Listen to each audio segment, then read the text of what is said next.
How to make a fried egg. Ingredients: 1 egg, 1 tablespoon of oil, a pinch of salt. Steps: first, put a frying pan on the stove and turn on the heat. Add 1 tablespoon of oil into the pan and wait until it becomes hot. Second, crack the egg carefully and pour it into the hot pan. Third, let the egg cook for about 2 to 3 minutes. Fourth, sprinkle a little salt on top of the egg for taste.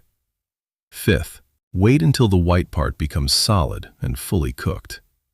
Finally, turn off the stove and carefully put the fried egg on a plate. It is ready to serve.